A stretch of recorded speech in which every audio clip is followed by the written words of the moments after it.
Hey, my fellow CAAs, quick reminder from someone who's totally in this with you. So you probably already know, but every 2 years, we all need 50 continuing medical education credits. Those are CMEs to maintain our AA license. And if you're anything like me, those deadlines seem to sneak up pretty fast. So I wanted to share a new resource that I'm personally using right now. It's called CME for CAAs. These are CME courses created specifically for our Certified Anesthesiologist Assistant community, not generic CME course content where you have to kind of mentally translate it to our scope and to our specialty. And I just purchased the 25 CME course bundle because I still need 23 CMEs before June.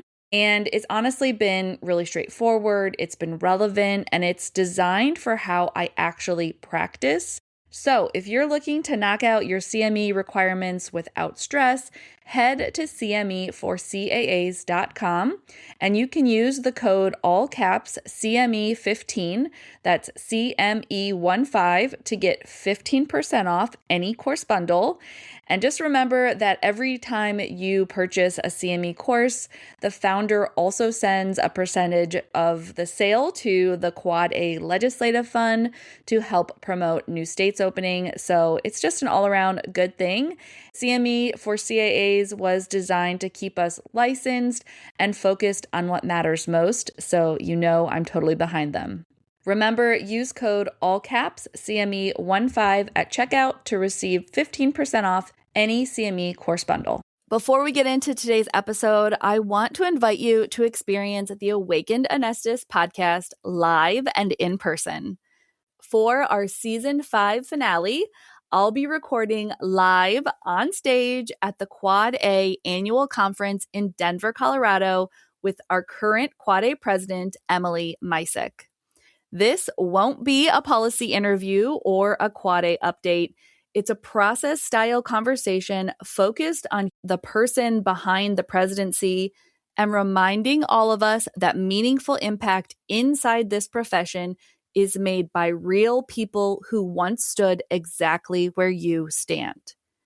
Afterwards, Rad and Ceci from Harmony Anesthesia will join us to host a live audience Q&A, creating space for our awakened anesthetist community to engage in real time. Season 5 has been supported by Harmony Anesthesia, and if you're curious about working with them, you can schedule your free 15-minute consultation linked in the show notes.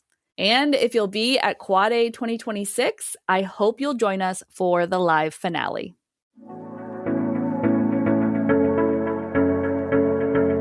Welcome to the Awakened Anesthetist podcast, the first podcast to highlight the CAA experience. I'm your host, Mary Jean, and I've been a certified anesthesiologist assistant for close to 2 decades. Throughout my journey and struggles, I've searched for guidance that includes my unique perspective as a CAA. At one of my lowest points, I decided to turn my passion for storytelling and my belief that the CAA profession is uniquely able to create a life by design into a podcast. If you are a practicing CAA, current AA student, or someone who hopes to be one, I encourage you to stick around and experience the power of being in a community filled with voices who sound like yours, sharing experiences you never believed possible. I know you will find yourself here at the Awakened Anesthetist podcast. Welcome in. Welcome back to the Awakened Anesthetist podcast, where we expand our understanding of what's possible within the CAA profession. I'm your host, Mary Jean, a longtime practicing certified anesthesiologist assistant, an AA educator, and now a doctoral student focused on researching the art of anesthesia. This series is a slightly different perspective on our normal process episodes because it's really created for the ever-increasing number of pre-anesthesiologist assistants who are here and have found the Awakened Anesthetist podcast because they're searching for insight and some understanding of what their future will hold. And by the way, if that's you, I'm really glad you're here. This process series is a long-form passion project that I started in 2024, where I highlight the journey of one pre-anesthesiologist assistant as she applies, interviews, is accepted, and becomes a practicing CAA. This series was created with future CAAs in mind, so you can hear what this season actually feels like while you're in it too. And for those of us who are further along, it's an invitation to remember, to reconnect with that vulnerable stretch of time, wanting something deeply, but not yet knowing if it's going to happen, not yet knowing what school will hold, or if your CAA dreams will come true. This is the process of Britton Robinson, from pre-AA to practicing CAA. Let's dive in and see where she is on her journey to become a practicing certified anesthesiologist assistant.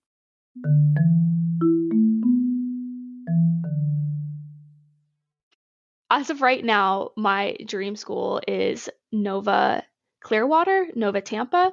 I have a lot of friends who went to that program. I went to their open house. The campus is just beautiful. The amenities are top notch, which I mean, obviously isn't enough to pick a school in and of itself, but it's just an added bonus that it's right next to the water and the campus is beautiful. So I've always wanted to go there since I've known about AA. So that would be my first choice. Today is October 10th, 2024, and I am getting ready for my Auburn interview at VCOM. I'm super excited, definitely very nervous, but more excited than nervous. This is my first interview, so I'm really looking forward to it, and my fingers are crossed that it goes well. Today is October 10th, 2024, and I just finished my first AA school interview with VCOM Auburn. I thought the interview went pretty well. I was definitely nervous going into it. Of course, it was my first interview, but it helped whenever I was speaking with the other students that were there. They were talking about how they were nervous too, and we were just like chatting with each other, and that definitely helped my nerves a little bit. And then also once we finally got started with the actual interviews and I realized this is just a conversation, and that really put my nerves at ease. So it definitely went pretty well. And now I'm about to interview tomorrow at South Savannah. So it's pretty crazy having those back to back, but it definitely helps, staying in the mindset of being interviewed. So yeah, I'm definitely a little nervous for tomorrow, but less nervous than I would be if I didn't have the interview today. It is the next day since we last spoke. It's October 11th, 2024, and I just finished up my interview at South Savannah. I thought it went pretty well. I thought I had some good conversations. It was definitely a lot. We had multiple interviews throughout the day, and then at the end of the day, we had a little trolley tour of Savannah, which I thought was really sweet and special and showed that they really cared about us. And we were able to ask plenty of questions to the second year students, which I really appreciated. Feeling good, leaving the interview, and now it's just a little bit of a waiting game to see what I hear back. But whatever happens, I'm just really thankful and proud of myself that I've made it this far.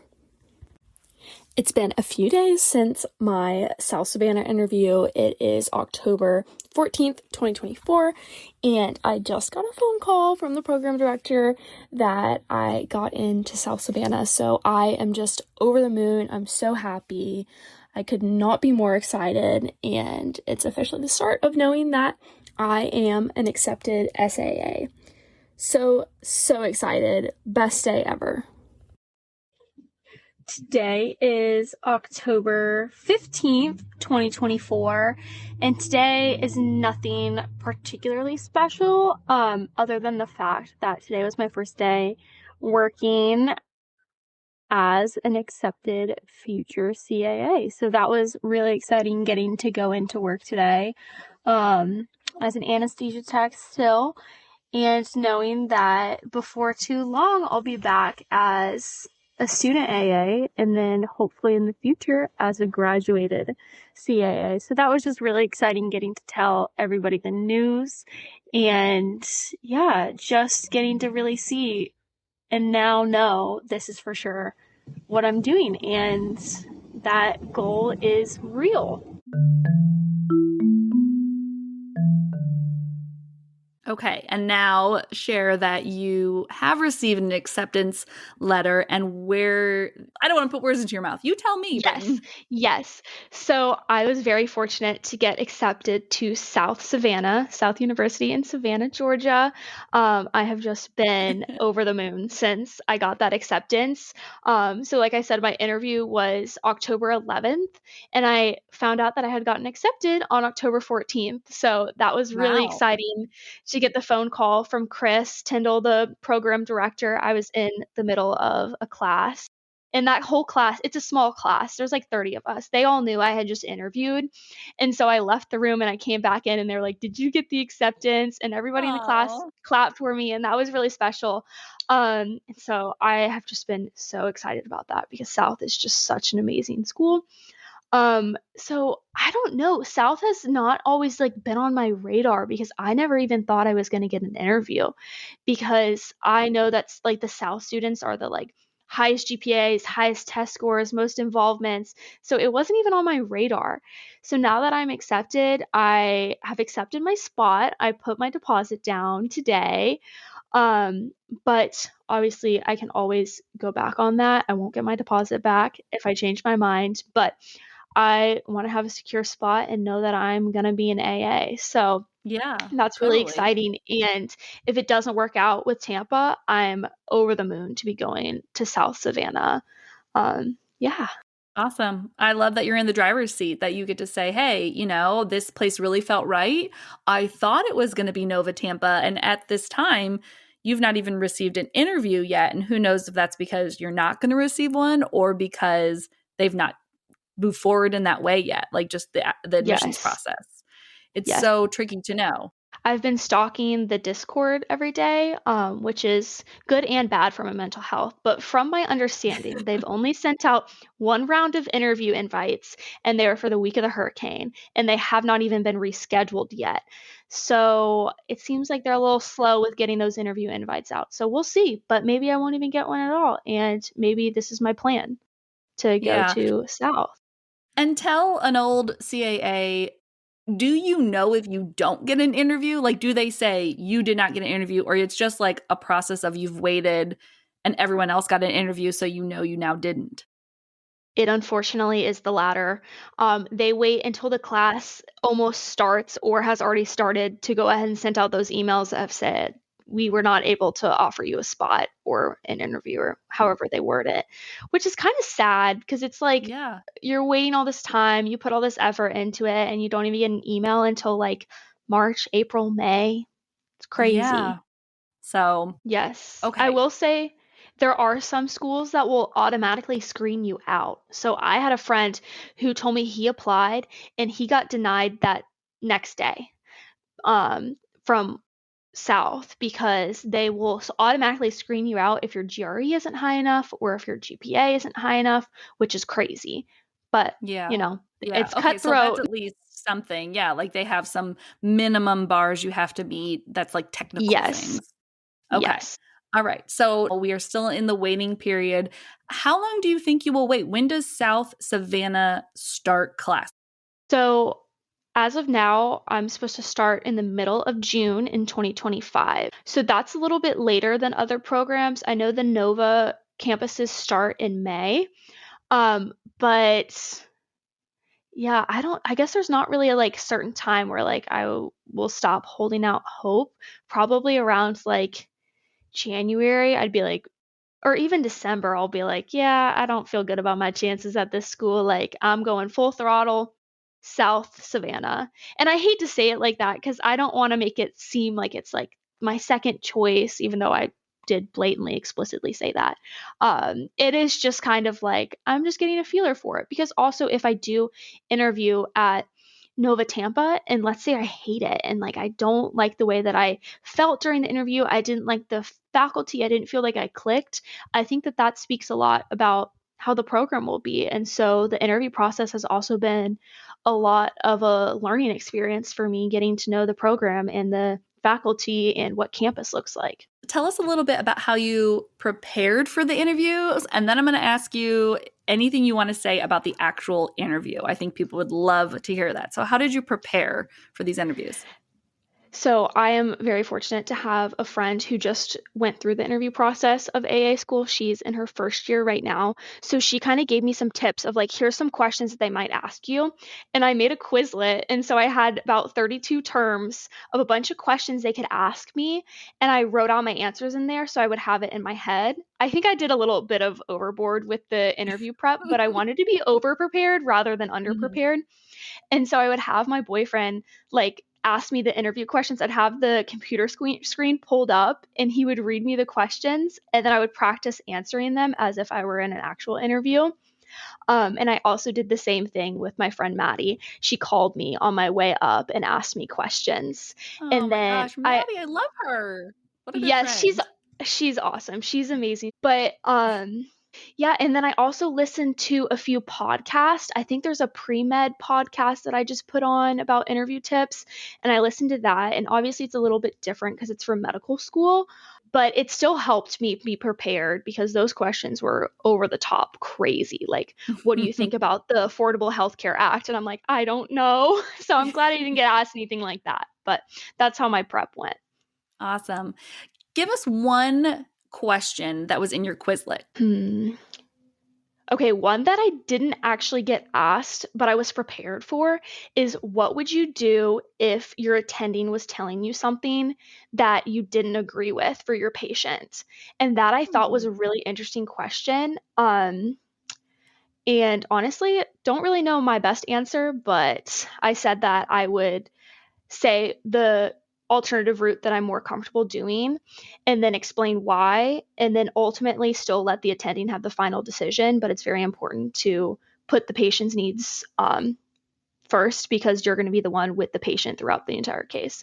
So I thought that was an interesting question that somebody had asked me at work, and so I added it to my Quizlet. Number one answer. I feel like good answer. Okay, give us a little bit of just the logistics of the interview. And if they were really similar, maybe just give them both. But if you feel like they're really different, can you tell us the difference, of the interviews at VCOM Auburn and at South Savannah, correct? Or South Orlando? Yes. No, South Savannah. Yes. South Savannah. Okay. Yes. They were very, very similar. There was like 10 of us at Auburn, VCOM Auburn, and then there was probably about like 15 at South Savannah. And they started with a little presentation in both cases where they talked about the school, Auburn, Savannah, the cities, a little bit of an overview about what the day was going to look like. And then in both cases, I think we broke immediately into interviews. And we kind of ate lunch. For VCOM Auburn, we did like a working lunch kind of where we got Taco Mama, and then we had the second year students come in and we could talk to them, ask them questions. And we were able to do the same thing at South Savannah, except it wasn't during lunch. And it was more of it was a little bit more formal at Savannah with talking to the students. And then after that, at both places, at VCOM Auburn, they took us on a little bus tour of Auburn. And we did the same thing at South Savannah where we took a trolley tour of Savannah. So I really enjoyed both those aspects of the interview because I felt like it gave me a good little insight into what it would be like if I were to live there. Wow. That's really a step up from what I experienced as an It was crazy. That's cool. That's awesome. I loved it. Give us your highlight from the interview and maybe anything you wished you would have done better. I think the highlight was I felt very prepared for all the questions that they asked me. I think I did a good job prepping, and there was nothing that really threw me for a loop. I'm not sure that there's anything I would have done differently. I don't know if that's bad. But I just felt like they went really good.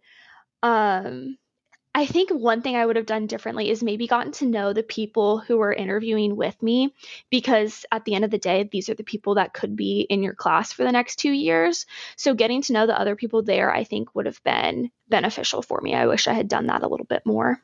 Interesting. Was there any sort of communication between the interviewees, or did it feel pretty competitive? Like, I'm not going to share my prep, questions or anything with you right now.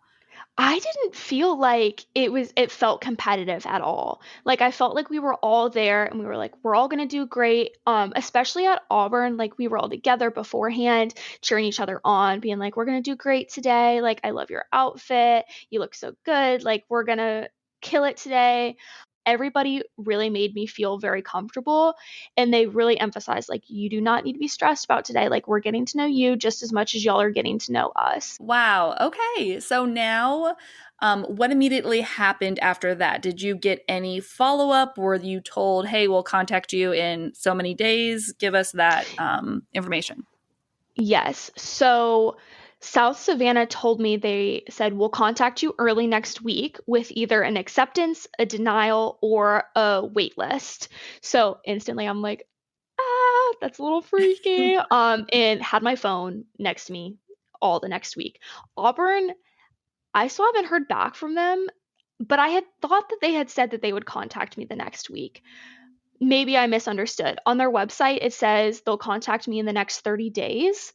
I'm still waiting to hear back about that. I'm still keeping my phone close to me at all times, waiting for that phone call. What if you get the call right now? That would be crazy. That would be insane. But my phone is on Do Not Disturb. Okay. I love that we're going to get to walk with you through this process. It's going to be very interesting to watch you go through this, because I don't want to say anything, but I think the program is hard for everyone. I just am excited to walk this journey with you for lots and lots of reasons, Britton. Okay, let's lay out your goals over the next 6 months. Like, let's say we don't check in for another 6 months. What do you hope has happened by then? So the goal that I'm really pushing towards right now is graduating magna cum laude at FSU. I really want to keep my GPA in the range that it is right now so that I can be magna cum laude, because that's just a personal goal of myself that I just want to be able to say that I graduated with that.